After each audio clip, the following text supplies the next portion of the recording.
Hello friends, नमस्कार। मैं कुमार महेंद्र आपके अपने online platform target with PS Parihar पर आप लोगों का स्वागत करता हूं।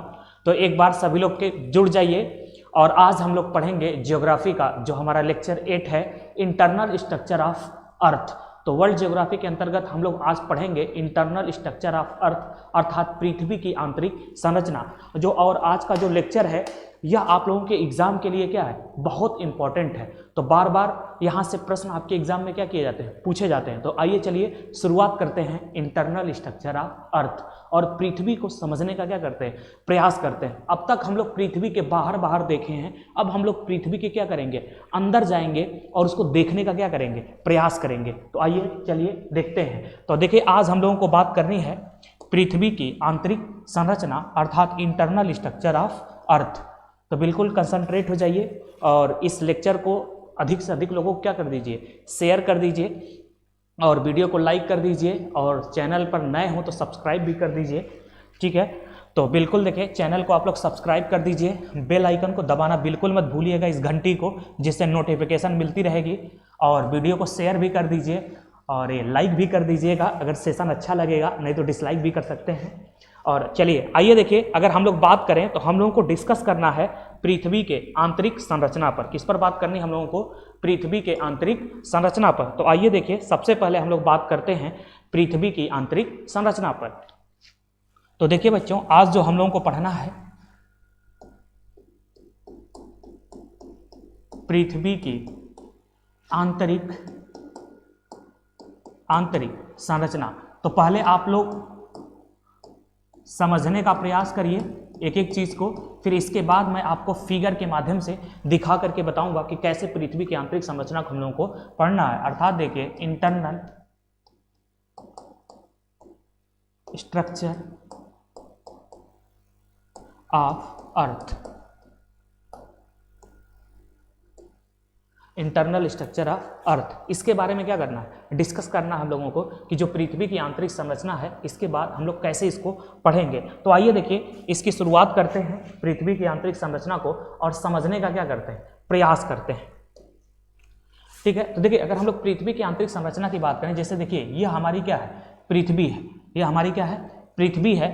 अब इस पृथ्वी का अध्ययन करने के लिए इस पृथ्वी को 3 भागों में विभाजित करके क्या किया जाता है, अध्ययन किया जाता है। देखिए हम लोग बात करें तो इसको देखिए 3 भागों में हम लोग क्या कर लें, विभाजित कर लें और चलिए नामकरण देते हैं। यह देखिए पृथ्वी का केंद्र हो जाएगा। तो यह देखिए जैसे हम लोग कहते हैं फर्स्ट, सेकेंड और थर्ड। तो यह भी पूछा जाता है कि पृथ्वी का अध्ययन करने के लिए इसे कितने भागों में विभाजित किया गया है, 3 भागों में विभाजित करके अध्ययन किया जाता है। देखिए फर्स्ट, सेकेंड, थर्ड। अब देखिए ध्यान से, जैसे आप लोग जब तरबूज खरीदने जाते हैं तो दुकानदार से आप लोग पूछते हैं कि तरबूज कच्चा है कि पक्का है।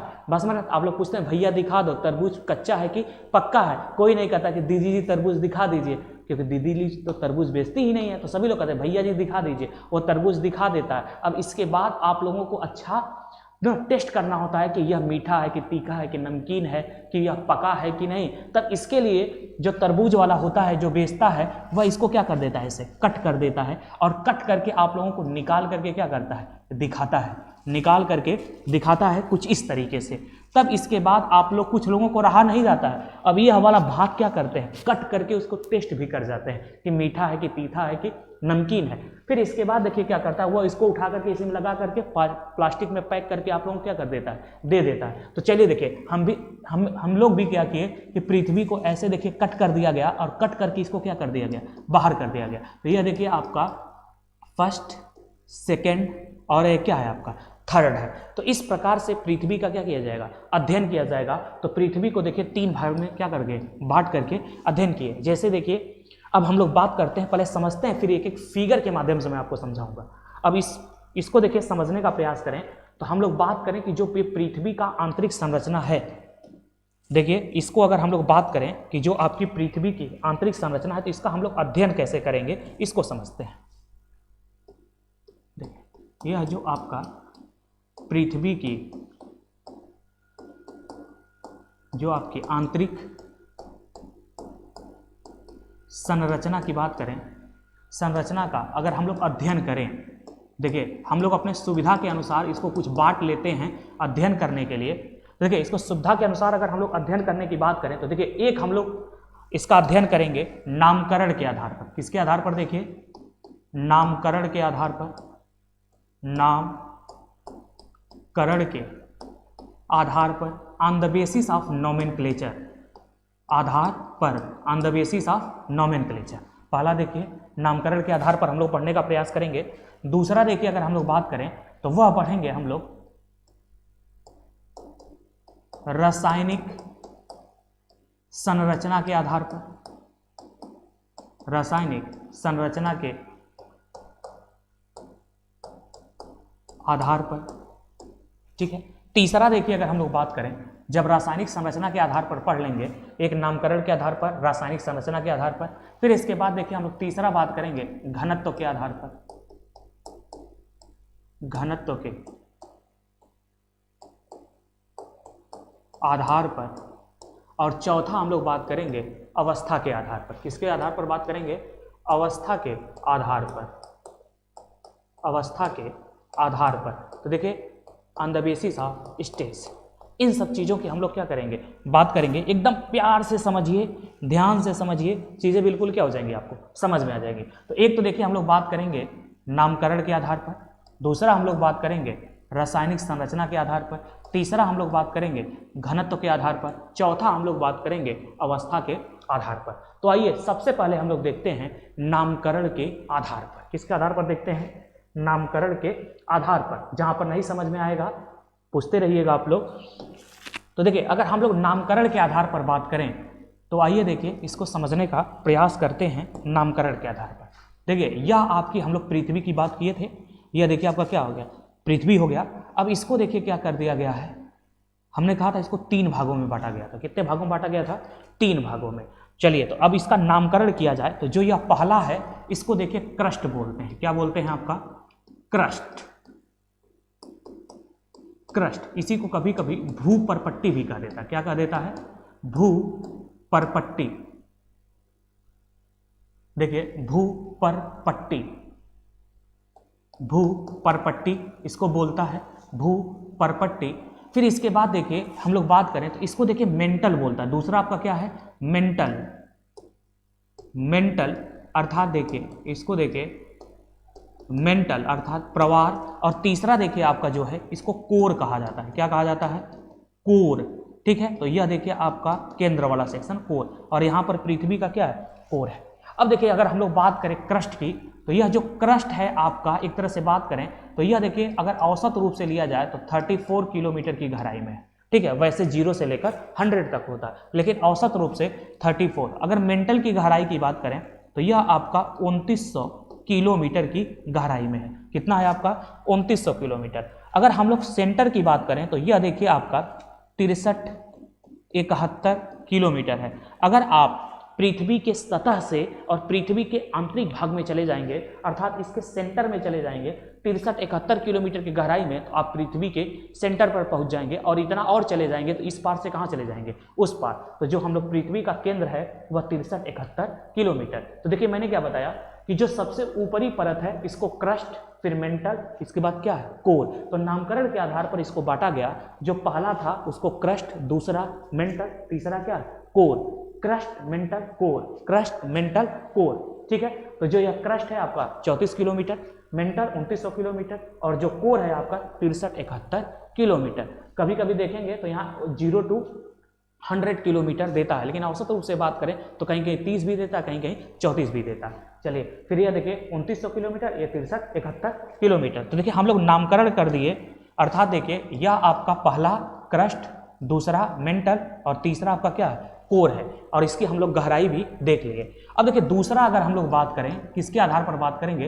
रासायनिक संरचना के आधार पर। अब देखिए इसका हम लोग रासायनिक संरचना की बात करेंगे, इसको भी बार बार एग्जाम में आपके पूछा जाता है।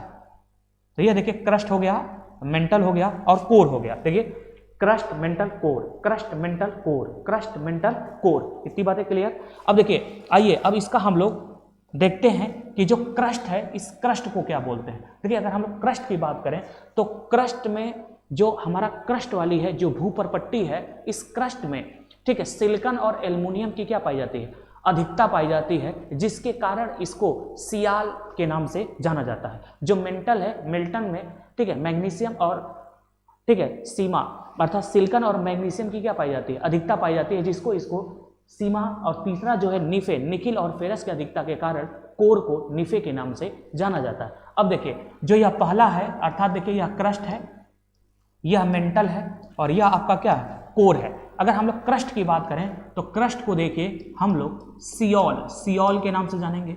मेंटल को देखिए सीमा के नाम से, और उसके बाद जो आपका कोर है इसकी बात करें तो इसको देखिए हम लोग निफे, निकिल और फेरस के नाम से जानते हैं। क्लियर। अब देखिए यह आपका, इसको ऐसे भी लिख किया जाता है सियोल, ठीक है, इसको देखिए आपका सीमा, और यह देखिए आपका है निफे, तो इसको देखिए निफे के नाम से। तो यह भी पूछ लेता है। तो क्रस्ट में किस तत्व की अधिकता होती है, ऐसे तो सिलिकॉन और एल्युमिनियम, मेंटल में सिलिकॉन और मैग्नीशियम, कोर में निकिल और फेरस। तो यह भी पूछ लिया जाता है आपसे। तो चलिए यह देखिए आपका किसके आधार पर हो गया, रासायनिक संरचना के आधार पर। अब हम लोगों को देखिए तीसरा समझना है घनत्व के आधार पर। किसके आधार पर समझना है, घनत्व के आधार पर, on the basis of density. तो आइए देखिए हम लोग समझते हैं घनत्व के आधार पर। तो देखिए बच्चों, अगर हम लोग घनत्व के आधार पर बात करें, किसके आधार पर बात करें, घनत्व के आधार पर, देखिए थर्ड पॉइंट जो हमारी है इसको समझिए, तीसरे पॉइंट को घनत्व के आधार पर, घनत्व के आधार पर बहुत इंपॉर्टेंट है, बार बार यहां से बच्चों प्रश्न क्या किया जाता है आपके एग्जाम में पूछा जाता है। चलिए देखिए, on the basis of, on the basis of density, on the basis of density बहुत इंपॉर्टेंट है घनत्व के आधार पर। तो आइए देखिए हम लोग देखते हैं घनत्व के आधार पर, इसको समझने का प्रयास करते हैं।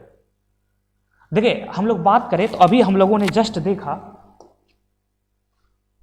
थोड़ा सा तुलना करके बताएंगे तो आप लोगों को इजीली क्या होगा, समझ में आएगा।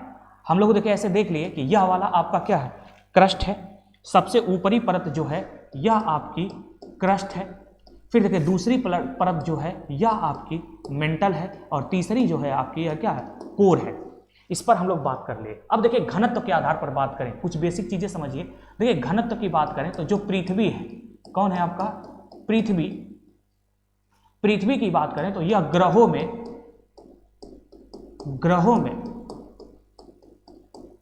ग्रहों में आपका सर्वाधिक घनत्व वाली क्या है, ग्रह है।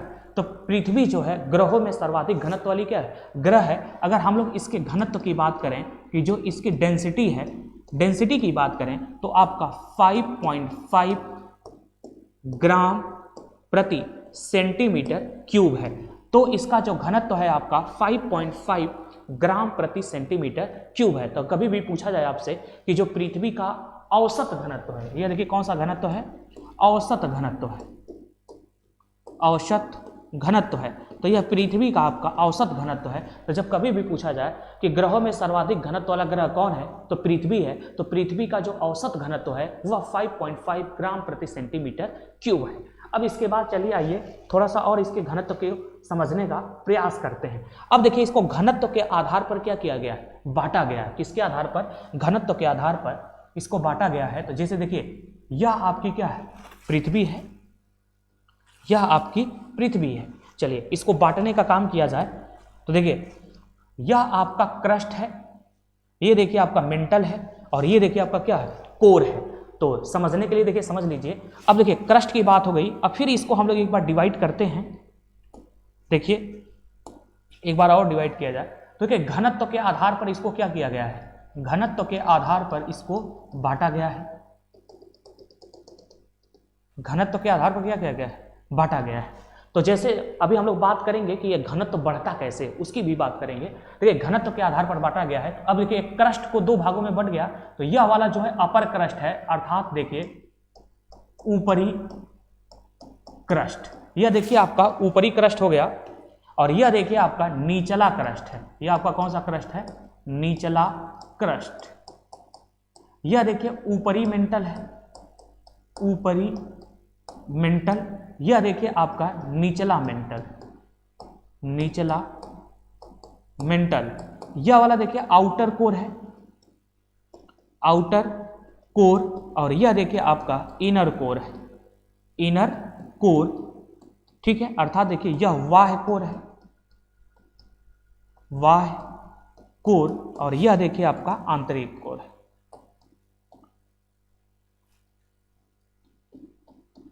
आंतरिक कोर है। तो यह देखिए आपका आंतरिक क्या हो गया, कोर हो गया, ठीक है। तो देखिए यह बट गया, क्रस्ट बटा दो भागों में, ऊपरी क्रस्ट निचला क्रस्ट, मेंटल भी बटा ऊपरी मेंटल निचला मेंटल, और कोर भी देखिए आउटर कोर और इनर कोर, बाह्य कोर और आंतरिक कोर। अब देखिए यह जो बांटने वाली जो डिसकंटिन्यूटी है इसको पूछा जाता है। तो देखिए जो ऊपरी क्रस्ट और निचला क्रस्ट है इसको विभाजित करने वाली जो संरचना है, उस संरचना की अगर हम लोग बात करें तो इसको देखिए विभाजित करने वाली जो संरचना है इसको देखिए कोनोरड बोलते हैं। क्या बोलते हैं, कोनोरड। तो देखिए कोनोरड हो गया, इसको कोनोरड असंबद्धता बोलते हैं, अर्थात कोनोरड डिसकंटिन्यूटी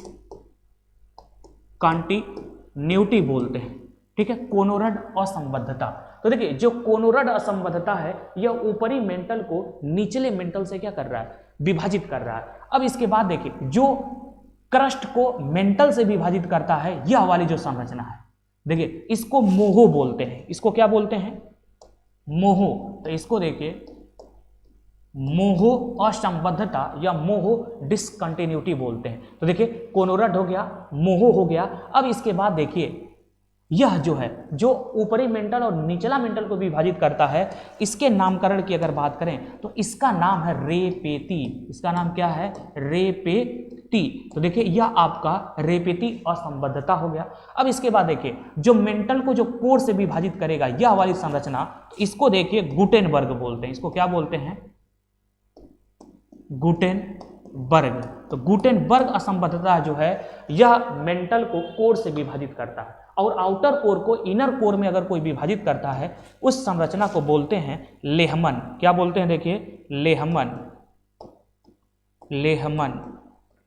तो लेहमन जो है, ठीक है, इनर कोर को आउटर कोर से क्या करता है, विभाजित करता है। देखिए अगर हम लोग बात करें तो यह जो विभाजन है ना, यह जो विभाजन है यह घनत्व के आधार पर है। किसके आधार पर है, घनत्व के आधार पर है, घनत्व के क्या आधार पर है। तो यह देखिए घनत्व का बढ़ता हुआ क्रम है, इंक्रीजिंग ऑर्डर ऑफ डेंसिटी है। देखिए यह क्या है आपका, इंक्रीजिंग ऑर्डर ऑफ डेंसिटी है, डेंसिटी। अर्थात देखिए जैसे ही आप पृथ्वी के सतह से जब पृथ्वी के आंतरिक भाग में जाएंगे तो डेंसिटी में क्या होती है, वृद्धि होती है। कैसे वृद्धि होती है उस पर भी हम लोग बात करेंगे, ठीक है। तो देखिए अगर हम लोग बात करें कि क्रस्ट की जो डेंसिटी होती है यह लगभग 3 पॉइंट कितनी होती है, 0 होती है, क्रस्ट की 3.0। लेकिन जैसे ही आप यहां पर आ जाएंगे केंद्र में तो यह देखिए कितनी हो जाती है, 13.0 हो जाती है, लगभग 13 पॉइंट क्या हो जाती है, 0। और औसत रूप से देखिए अगर हम लोग बात करें, औसत रूप से देखिए कितनी हो जाती है, औसत रूप से आपका है 5.5 ग्राम प्रति सेंटीमीटर क्यूब। अर्थात देखिए क्रस्ट से मेंटल की तरफ जाने पर डेंसिटी क्या होती है, बढ़ती है। अब एक बार थोड़ा सा समझने का आप लोग इसको क्या करिए, प्रयास करिए। देखिए मैंने कहा कि जो कोनोरड है,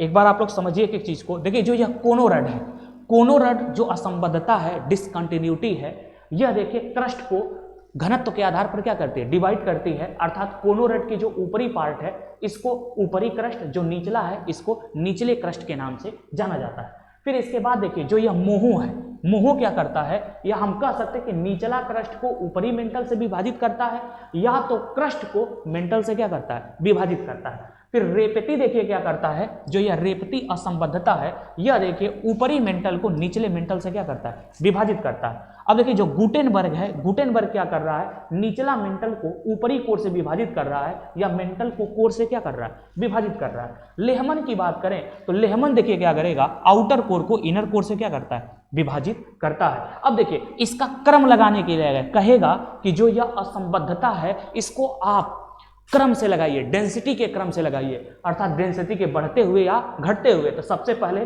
कोनोरड, फिर मोहो, रेपती, गुटेनबर्ग, लेहमन। अगर इधर से कहेगा तो आप इधर से लगाइएगा, बस में घटते हुए या बढ़ते हुए आपको लगाना रहेगा। इतनी बातें समझ में आ गई होंगी। अब इसके बाद देखिए थोड़ा सा और समझने का प्रयास करिए। ये तो देखिए हम लोग घनत्व के आधार पर देख लिए। अब इसी फिगर में एक चीज और हमको समझना है, उसकी देखिए हम लोग बात करते हैं। अब देखिए आपको क्या समझना है उसको समझिए। एक और जो संरचना इसकी बांटी गई है उसको हम लोग समझने का प्रयास करते हैं। जैसे देखिए यह आपकी पृथ्वी है, यह आपकी क्या है, पृथ्वी है। क्लियर? मैंने कहा कि यह देखिए आपका क्रस्ट है, यह आपका मेंटल है, यह आपका क्या है, कोर है। अब देखिए समझिए क्रस्ट, मेंटल, कोर को। अब थोड़ा सा और हम लोग इसको डिवाइड करें तो यह देखिए आपका ऊपरी कोर, सॉरी ऊपरी क्रस्ट और निचला क्रस्ट। यह देखिए आपका ऊपरी मेंटल, निचला मेंटल, और यह देखिए आउटर कोर और क्या है आपका इनर कोर। इतनी बातें देखिए आपकी क्लियर हो गई होगी। तो यह देखिए ऊपरी क्रस्ट है। अब यह देखिए निचला क्रस्ट है, निचला क्रस्ट। अब यह देखिए ऊपरी मेंटल है, ऊपरी मेंटल। यह देखिए निचला मेंटल है, निचला मेंटल। सारी बातें आप लोगों को समझ में आ गई होगी। अब इसके बाद देखिए इसका पुनः नामकरण अगर हम लोग करने का प्रयास करें तो कैसे, देखिए जो यह वाला सेक्शन हमारा है और यहां तक, अर्थात देखिए ऊपरी मेंटल का हम लोगों को ऊपरी भाग लेना है। देखिए ऊपरी मेंटल का ऊपरी भाग, ऊपरी मेंटल का जो आपका ऊपरी भाग है, अर्थात देखिए क्रस्ट, मेंटल और देखिए ऊपरी क्रस्ट और निचला क्रस्ट और ऊपरी मेंटल का ऊपरी भाग, इन तीनों को मिला करके देखिए लिथोस्फीयर बोलते हैं। क्या बोलते हैं आपका, लिथोस्फीयर, अर्थात स्थल मंडल। क्या कहते हैं, स्थल मंडल। कई बार आप लोगों के एग्जाम में पूछा गया है कि स्थल मंडल किसको कहा जाता है। तो देखिए ऊपरी क्रस्ट, निचला क्रस्ट और ऊपरी मेंटल का जो ऊपरी भाग होता है, इन तीनों को मिला करके क्या बोलते हैं, लिथोस्फीयर। अब देखिए लिथोस्फीयर के बाद जो यहां पर, लिथोस्फीयर के बाद थोड़ा सा देखिए मैं बना देता हूं इस कलर से, इसको समझिए। लिथोस्फीयर के बाद देखिए जो यह वाली संरचना है इसी को दुर्लभ मंडल कहते हैं। क्या कहते हैं, दुर्लभ मंडल। ठीक है, तो देखिए लिथोस्फीयर के बाद ठीक लिथोस्फीयर के नीचे, स्थल मंडल के नीचे की जो संरचना होती है इसको देखिए एस्थेनोस्फीयर कहते हैं। एस्थेनोस्फीयर अर्थात दुर्लभ मंडल, दुर्लभ मंडल। ठीक है, अब इसके बाद देखिए स्टेनोस्फीयर से लेकर के आपका, ठीक है, यह अर्थात स्टेनोस्फीयर से लेकर के यह जो पूरा मेंटल वाली एरिया है, स्टेनोस्फीयर से लेकर के मेंटल वाली एरिया है, इसको मीजोस्फीयर कहते हैं। क्या कहते हैं, मीजोस्फीयर अर्थात मध्य मंडल बोलते हैं। क्या बोलते हैं बच्चों, मध्य मंडल। अब देखिए जो आपका आउटर कोर और इनर कोर है, जो आपका आउटर कोर और कौन है, इनर कोर है, तो यह जो आपका आउटर कोर इनर कोर है इसको बेरीस्फीयर बोलते हैं। क्या बोलते हैं, बेरीस्फीयर अर्थात केंद्रीय मंडल। क्या बोलते हैं, केंद्रीय मंडल बोलते हैं। तो इसको देखिए बेरीस्फीयर अर्थात केंद्रीय मंडल बोलते हैं। अब देखिए बच्चों इसका भी क्रम आपसे पूछा जाता है, इसका भी क्या पूछा जाता है, क्रम पूछा जाता है, और कौन किससे मिलकर बना है वह भी पूछा जाता है आपसे कि कौन किससे मिलकर बना है। फोकस करिए देखिए, तो अभी यह भी देखिए इसका क्या है, क्रम है। तो देखिए सबसे पहले आपका स्थल मंडल, फिर उसके बाद देखिए स्टेनोस्फीयर दुर्लभ मंडल, तीसरा देखिए मीजोस्फीयर और चौथा आपका कौन है, केंद्रीय मंडल अर्थात बेरीस्फीयर है आपका। ठीक है, तो लिथोस्फीयर, स्टेनोस्फीयर, मीजोस्फीयर, बेरीस्फीयर। देखिए लिथोस्फीयर की बात करें तो क्रस्ट मेंटल और ऊपरी मेंटल से मिलकर के बनता है स्थल मंडल अर्थात लिथोस्फीयर। ठीक है, और फिर देखिए ऊपरी मेंटल और निचला मेंटल से मिलकर बनता है आपका मीजोस्फीयर मध्य मंडल। और देखिए लिथोस्फीयर और मीजोस्फीयर के मध्य में आपका एक सक्रिय पट्टी होती है जिसको हम लोग दुर्लभ मंडल कहते हैं, यह प्लास्टिक अवस्था में होती है, ठीक है, जिस पर यह प्लेटें क्या होती हैं, तैरती हैं। तो जब मैं आपको जियोमॉर्फोलॉजी के सेक्शन में प्लेट पढ़ाएंगे तब बताएंगे कि प्लेटें इस पर क्या होती हैं, तैरती हैं। चलिए फिर इसके बाद देखिए जो आउटर कोर इनर कोर है इसको मिला करके बोला जाता है बेरिस्फीयर अर्थात केंद्रीय मंडल। मेरे समझ से इतनी बातें समझ में आ गई होंगी, बार बार आप लोगों के एग्जाम में पूछा जाता है। जब मैं इसका MCQ कराऊंगा तो आप लोग बिल्कुल बताइएगा, किसी का गलत होना नहीं चाहिए। अब चलिए अवस्था के आधार पर बात करते हैं। किसके आधार पर? अवस्था के आधार पर बात कर लेते हैं। नेक्स्ट देखिए चौथा हम लोगों का है अवस्था के आधार पर। चौथा आपका है अवस्था के आधार पर। किसके आधार पर बच्चों? अवस्था के आधार पर, ठीक है। अब देखिए हम लोग बात करेंगे अवस्था के आधार पर। तो देखिए अवस्था के आधार पर बात करें तो इसको थोड़ा सा आप लोग समझने का प्रयास करिए। किसके आधार पर? अवस्था के आधार पर। यह देखिए आपका पृथ्वी है, यह आपका क्रस्ट है, यह मेंटल है, यह कोर है। कोर में देखिए आउटर कोर और यह आपका क्या है, इनर कोर है। इतनी बातें क्लियर हो गई होगी। अब देखिए मैं लिख देता हूं, यह देखिए आपका क्रस्ट है, यह देखिए पूरा का पूरा आपका मेंटल है। अब हम लोग अवस्था के आधार पर बांटें तो जो यह आपका क्रस्ट और मेंटल है यह सॉलिड है। यह कैसा है? सॉलिड अर्थात ठोस अवस्था में। किस अवस्था में? ठोस अवस्था में। तो जो आपका क्रस्ट है और मेंटल है यह ठोस अवस्था में है। यदि देखिए हम लोग बात करें आउटर कोर की, किसकी बात करें? जो आउटर कोर है आपकी यह लिक्विड अवस्था में है। किस अवस्था में? लिक्विड, ठीक है, स्टेट में है अर्थात तरल अवस्था में है। किसमें है? तरल अवस्था में। तो यह देखिए आपका तरल अवस्था में है। फिर इसके बाद देखिए और हम लोग बात करते हैं जो आपका यह आंतरिक कोर है, इस आंतरिक कोर की बात करें तो यह देखिए जमी अवस्था में। किस अवस्था में? जमी या लगभग ठोस या कभी कभी प्लास्टिक अवस्था। प्लास्टिक अवस्था लगभग यह भी क्या है? ठोस है। जमी अवस्था, ठोस अवस्था या प्लास्टिक अवस्था में है। इतनी बातें देखिए आपको क्या हो गई, क्लियर हो गई होगी, ठीक है। तो इस तरह से देखा जाए हम लोग तो जो पृथ्वी की अवस्था है या तो सॉलिड या तो लिक्विड है, ऐसे हम लोग कह सकते हैं। लेकिन देखिए जो मानव है अब तक प्रत्यक्ष रूप से अगर हम लोग बात करें तो 11 से 12 किलोमीटर की गहराई तक गया है। लेकिन अब प्रश्न उठ रहा होगा कि यह कैसे पता चला कि यह पृथ्वी के अंदर, ठीक है, पृथ्वी के आंतरिक भाग में यह कैसे पता है कि यहाँ सॉलिड है, इतना सॉलिड है, फिर यहाँ पर लिक्विड हो गया, यहाँ पर सॉलिड हो गया, यह कैसे पता चला? तो देखिए इसको समझने के लिए बहुत सारा अध्ययन किया जाता है, जिसमें दो अध्ययन बहुत फेमस है।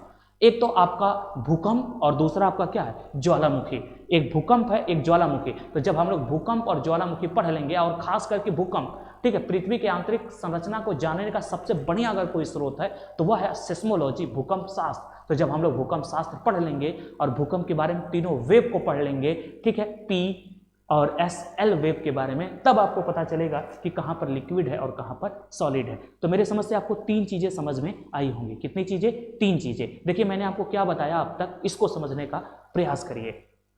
देखिए मैंने आपको बताया कि जो यह पृथ्वी की आंतरिक संरचना है, फोकस करिए, कौन सी? पृथ्वी की आंतरिक संरचना है। इसको हम लोग पृथ्वी को तीन भागों में बांट कर क्या करते हैं? अध्ययन करते हैं, ठीक है।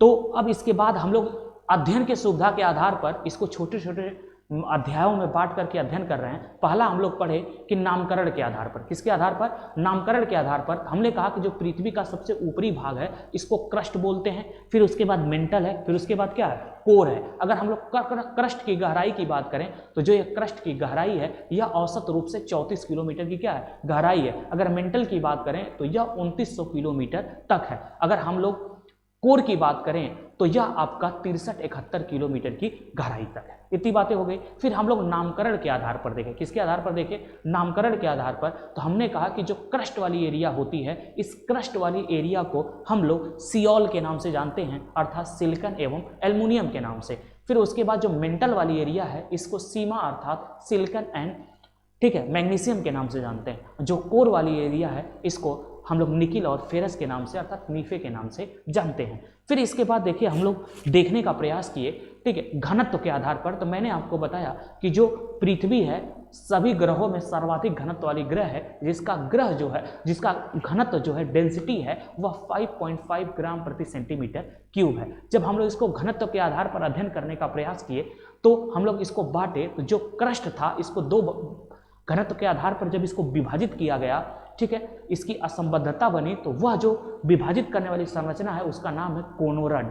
तो जो आपका कोनोरड है, असंबद्धता कोनोरड है, यह क्या करती है कि भूपर्पट्टी को अर्थात क्रस्ट को दो भागों में विभाजित करती है, ऊपरी क्रस्ट और निचला क्रस्ट में। फिर उसके बाद आपका कोनोरड मोहो आता है। तो मोहो देखिए क्या करता है, मोहो जो है ऊपरी क्रस्ट को, ठीक निचला क्रस्ट को ऊपरी मेंटल में, या हम लोग कह सकते हैं कि मेंटल को क्रस्ट में क्या करता है, विभाजित करता है। फिर उसके बाद रेपती है, यह रेपती क्या करती है, मेंटल को ऊपरी मेंटल और निचले मेंटल में विभाजित करती है। फिर गुटेनबर्ग है, यह क्या करता है, जो गुटेनबर्ग आपका है, यह आपका जो मेंटल है, तो मेंटल को क्रस्ट से क्या करता है, मेंटल को कोर से विभाजित करता है, मेंटल को कोर से विभाजित करता है। और जो लेहमन है, यह कोर को दो भागों में क्या करता है, विभाजित करता है, ऊपरी कोर और निचली कोर में। इसकी देखिए हम लोग क्या किए, बात किए, और इन सब चीज़ों को हम लोग समझ लिए। इतनी बातें आपको समझ में आ गई होगी। अब आइए फिगर के माध्यम से देखने का प्रयास करते हैं। जैसे देखिए हमने कहा कि यह देखिए आपकी क्या है, पृथ्वी है, यह आपकी क्या है, पृथ्वी है, ठीक है। तो इस पृथ्वी को अगर देखिए लेयर में बांटा जाए, अब इस लेयर को आप लोग थोड़ा सा समझने का प्रयास करिए। तो देखिए यह जो लेयर है, यह आपकी बात करें तो यह देखिए आंतरिक है, यह आपका क्या है, आंतरिक कोर है, यह देखिए आंतरिक कोर है। इसकी देखिए बात करें तो यह आपका बाह्य कोर है। यह कौन सा कोर है, बाह्य कोर। तो यह देखिए आपका इनर कोर है और यह देखिए आपका क्या है, आउटर कोर है। अब देखिए जो यह वाला सेक्शन आपको दिख रहा है, तो यह वाला सेक्शन आपका मेंटल है। यह वाला सेक्शन कौन है आपका, मेंटल। और यह देखिए दिख रहा है आपका भूपर्पट्टी, जिस पर हमारा सागर और महासागर क्या है, स्थित है। तो इसकी बात करें तो यह आपका है क्रस्ट, यह आपका क्या है, क्रस्ट है। तो देखिए आपको दिख रहा होगा crust mantle core, crust mantle core. तो कुछ इस तरह से पृथ्वी का क्या है, संरचना है, इसी को हम लोगों को समझना था। और देखिए थोड़ा सा और समझा दें आपको, ठीक है। देखिए इस चीज को हम लोग पूरा डिटेल पढ़े हैं, इस चीज को हम लोग पूरा क्या पढ़े हैं, डिटेल पढ़े हैं। तो देखिए मैंने कहा हम लोग बात किए, एक एक चीज को देखिए फिगर के माध्यम से समझ लीजिए। देखिए यह लिथोस्फीयर है। सबसे पहले देखिए हम लोग लिथोस्फीयर की बात किए। तो देखिए लिथोस्फीयर जो आपका है, यह पूरा क्रस्ट, और देखिए यह मेंटल यहां से शुरू है, तो यह देखिए आपके ऊपरी, देखिए ये तो लिथोस्फीयर, तो यह पूरा क्रस्ट हो गया आपका। यहां तक देखिए आपका, ये फोकस करिए, इसको देखिए ध्यान से। तो एक तो पूरा क्रस्ट है और ऊपरी मेंटल का ऊपरी भाग, इसको मिला करके लिथोस्फीयर बोलते हैं। देखिए लिथोस्फीयर में आपका क्या क्या है, एक तो देखिए क्रस्ट है और उसके बाद ऊपरी मेंटल है, ऊपरी मेंटल का ऊपरी भाग, ऊपरी मेंटल का क्या है आपका, ऊपरी भाग है। फिर इसके बाद देखिए जो यह बीच की स्थिति है, लिथोस्फीयर के नीचे वाली जो यह स्थिति है, इसी को देखिए एस्थेनोस्फीयर कहते हैं, दुर्लभ मंडल। क्या बोलते हैं, दुर्लभ मंडल। अब इसके बाद देखिए हम लोग लिथोस्फीयर की बात कर लिए, लिथोस्फीयर हो गया, मीजोस्फीयर हो गया। अब मीजोस्फीयर के बाद अपर मेंटल से लेकर के जो लोअर मेंटल है, इसको देखिए हम लोग क्या बोलते हैं, मीजोस्फीयर अर्थात मध्य मंडल। अब इसके बाद देखिए आउटर कोर से लेकर के इनर कोर की जो पूरी एरिया है, इसको देखिए बेरीस्फीयर के नाम से जाना जाता है। इतनी बातें देखिए क्लियर हो गई। अब देखिए उसके बाद यह देखिए आपका कोनोरड डिसकंटिन्यूटी है, अर्थात देखिए सबसे पहले कोनोरड है, फिर इसके बाद देखिए हम लोग बात करें तो मोहो है, मोहो के बाद देखिए रेपती है, रेपती के बाद देखिए गुटेनबर्ग है, और गुटेनबर्ग के बाद देखिए आपके क्या है, लेहमन डिसकंटिन्यूटी। तो इन सब का क्रम क्या किया जाता है, पूछा जाता है। तो ये सब सारी चीजें समझा दिए, दोबारा आपको देखिए एक बार क्या कर दिया गया, बता दिया गया। तो वही चीज देखिए यहां पर भी बिल्कुल है ना, यहां से भी जिनको नहीं समझ में आया यहां से भी समझ सकते हैं कि यह आपका देखिए क्या है, क्रस्ट है, इस दो यह रेड वाला है, यह आपका देखिए मेंटल है, यह क्या है आपका मेंटल है। अब यह वाला देखिए यह आउटर कोर है और यह वाला आपका इनर कोर है। तो इसको भी आपके एग्जाम में क्या कर लेता है, पूछ लेता है।